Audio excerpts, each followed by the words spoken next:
بدحريو سلكي مقناس جميرة مخنياتو منفساو تمرتي مسكيوم وركوغن حادي قوية إياه كابو فلاسيت إياه النابولو إيوم بعلتم كرح قني جميرم بكا مدوال حاديقة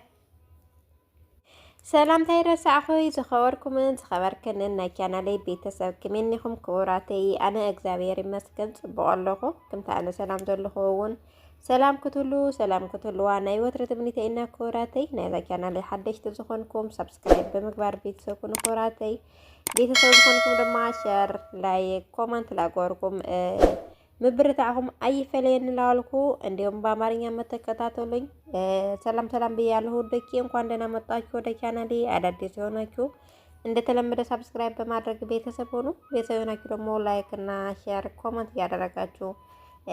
አበረታቱኝ ላልኩ ማለት ይኮራተይ ነለማ አንተ ዓና ሓንቲ ሓፍትና እንታይ ትመክሩነ ዝብል መልእክቲ ዝላእኸትለይ ሒዘልኩም መጽለኹ ማለት ይኮራተይ እናስኻትሙን ከምዘ ተለመደ ብዝተኻለኩም ብዝተረዳእኩም መጠን ኮሜንት አቆመላኩም ላልኩ ናፍታ መልእክቲ ከብለኩም ሰላም ዝሓፍተይ መጀመርታ ኣብ ዘለኽዮ ሰላምኪ ይምነ ኣነ እውን ከባኽን ካብተ መልከትኽን ምኽርን ሓሳብን ደልየ ኣለኹ ኣነ ካብተን ጎበዛት ዝበሃላ ደቂ ኣንስትዮ እየ ዝሓስብ ምኽንያቱ ኣብ ኩሉ ዕላማየ እየ ዝቐድም ኣብ መጀመርታ መጽየ እኳ ካብ 1 ዓመት ክስካብ 3 ዓመት ይኸውን ይደዋወል እየ ነይራ በቃ ምእንቲ ንፍቅሪ ከይሓቱኒ እናቦልኩ ስልኪ ምቅናስ ጀሚረ ምክንያቱ መንፈሳዊ ትምህርቲ ምስ ጀመርኩ ግን ሓዲገዮ እየ ካብኡ ፈላሲት እያ እናቦሉ እዮም ባዕልቶም ክርሕቁኒ ጀሚሮም በቃ ምድዋል ሓዲገ ኣብ ስርሐይ እና ኣብ ዕላማይ ከተኩር ጀሚረ ዋና ክትመክረኒ ደልየ ዘለኹ ግን ኣነ ናብ ስደት ካብ ዝወፅእ 10 ዓመት ገይረ ግን ዕላማይ ክፍጽም ኣይከኣልኩን ወላ እኳ ኣነ ኣብ ስርሐይ ተሰራሕኩ ብዓዲ ግን ክሕግዙኒ ኣይከኣሉን ኣቦይ ብጣዕሚ እየ ዝፈቶ ስደት ተሰዲቱ እዩ ኣዕብይና ኣሕዋተይ ኣለውኒ እግዚአብሔር ይመስገን እቲ ሓደ ኣመርዕዮ እቶም ካልኦት ግን ኣናእሽተ እዮም እና መሬት ኣለኒ ኣስርሕዎ እንተበልክዎም ፎቅ እዩ ዝስራሕ ኢሎምኒ እሞ ሸጥኩም እንደቀይርለይ ተበልክዎም በቃ ናጋ ሎሚ እናበሉ 2 ዓመት ገይሮም እንታይ ኣየ ዝገብሮ መናገዲ ሒዘዶ ክኸይድ ወላስ ሓደ ኢለ ጀሚረ ገንዘበይ ምስ ኣዴ ገይረ ናብቲ ዘለኒ ተለቃቂሐ መሬት ገዝየ ክሰርሕ ምኽርኩም ለግሱለይ ይብል ማለት ይሆራተይ ናይዛ ሓፍትና ምኽረን ሓሳብን ዝደለየትላ ናይ ልማዓንቲ እዚኣ ትመስል ማለት ቤተሰብ ናይዛ ሓፍትና ናይ ልማዓንቲ ምኽረን ሓሳብን ዝደለየትላ እዚኣ ትመስል ማለት እዩ ብዝተኻለኩም መጠን ኮመንት ኣትየ ከንብየ ስለ ዝበለት ኮመንት ኣቐምጡላ ላበልኩም ማለት እዩ ኮራተይ ያው ታሪካ ከምቲ ዘንበኩልኩም እዩ ኣብ ስደት ወፅያ ከባቢ 10 ዓመት እያ ገይራ ብድሕሪኡ ቦታ ገዝያ ኣስርሑለይ ገትሎም ተላ ዝዳ ብፉቕ እዩ ዝስራሕ ኢለምዋ ብድሕሪኡ ሸጥኩም ዝኾነ ቦታ ግዝኡለይ ኢላቶም ማለት እዩ ብድሕሪኡ ግን ሎሚ ድሕሪ ፅባሕ ላወሉ ኣብዮምዋ ብድሕሪኡ ግን 10 ዓመት ስለ ዝገበረት ደኺምኒ ሰሪሐ ዝተወሰነ መናገድያዶ ሒዘ ከኣቱስ ዋላስ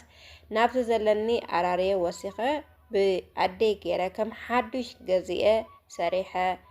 ከኣቱ ዘልዩቲ ሕታና ቤተሰብ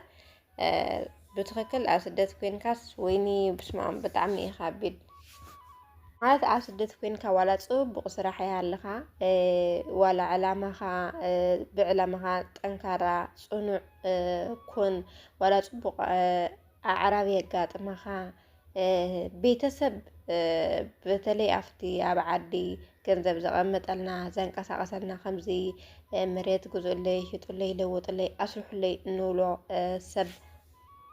እንብሎ ሰብ ብደንብ ገይሩ ከምታ ናይ ባዕሉ ወላዲ ይኹን ሓዊ ይኹን ሓፍቲ ይኹን ብዘየገድስ ግን ከምታ ነብስኻ ጌርካ ዘየስርሐልካ ዘየንቀሳቀሰልካ ማለት ጓለይ ስደት ያኒያ ወደይ ስደት ይኒዮ ስለዚ እሱ እኳ ከም ዝገይሩ ደፋ ኢሉ ላምጦሲ ኣነ ከም ዝገይረ ለምንታይ ኢሉ ብደንብ ገይሩ ተለዓኢሉ ለይሰርሕ ለካ ሰብ ተኮይኑ ኣብ ስደት ኮይንካ ዝሰራሕካ ተሰራሕካ ከም ኣነ ምንም ትርጉም የብሉ ኢለ የልሓስብ ማለት እዩ ኩራት ኢለቃ ከምዚ ናይ ሓፍትና ዝገጠማ ማለት እዩ ምክንያቱ እሳ ብስራሓ ብጣዕሚ እያ ፅንዕቲ ብጣዕሚ እያ ጎበዝ ኩሉ ነገር ስራሕ እውን ብጣዕሚ ፅቡቅ ኢላ ግን ቤተሰብ ብጣዕሚ ሃስየምዋ ማለት እዩ እናተዝኸበደ ከዓ ብኻሊእ ተሰተለኻይ ብቤተሰብካ ተሰተለኻይ ብጣዕሚ ከቢድ እዩ ቤተሰብ ምክንያቱ እሳ እዚ ምንም ሓረቐት ተናደደት ዓዲ ኣትወት ሰረሐት ለነብሳ እያ ታስላምቢ ቤተሰባ ወረዲ ቤተሰባ እዮም ማለት እዩ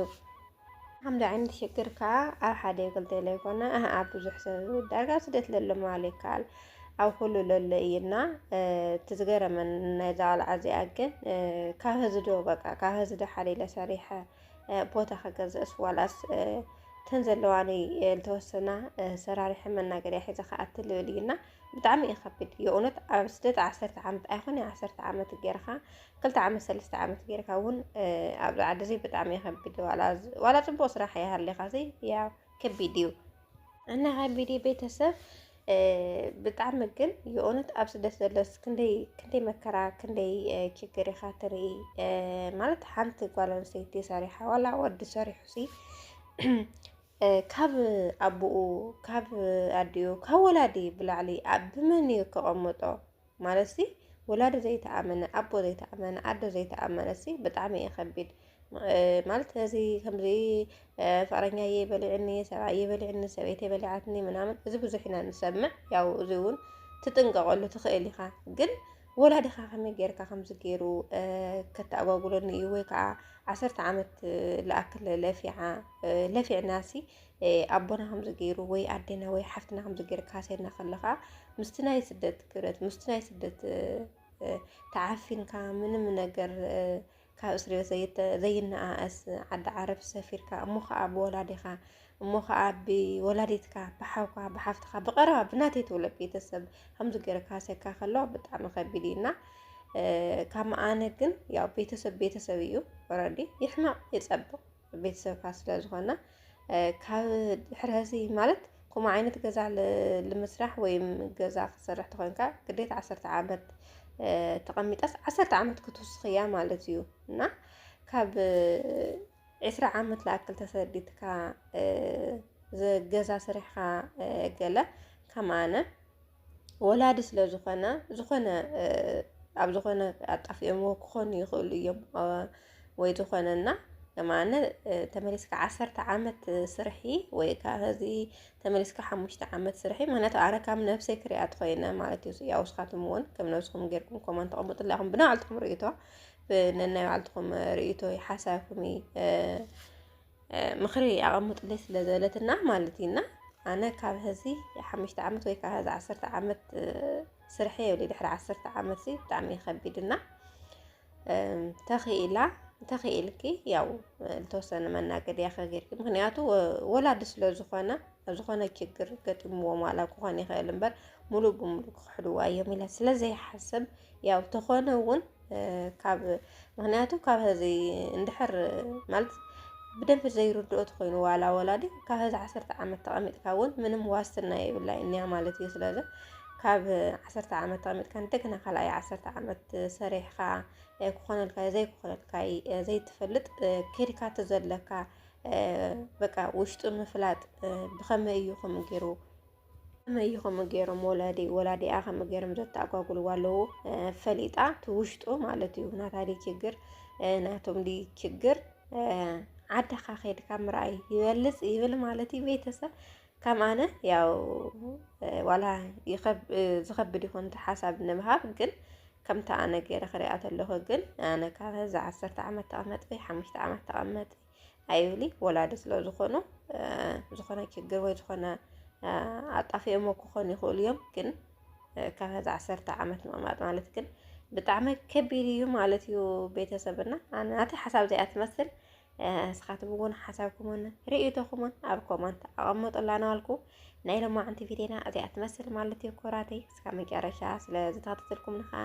ቴንኪው ላልኩ ኣብዚኣ ክፍለየኩም ባይ ባይ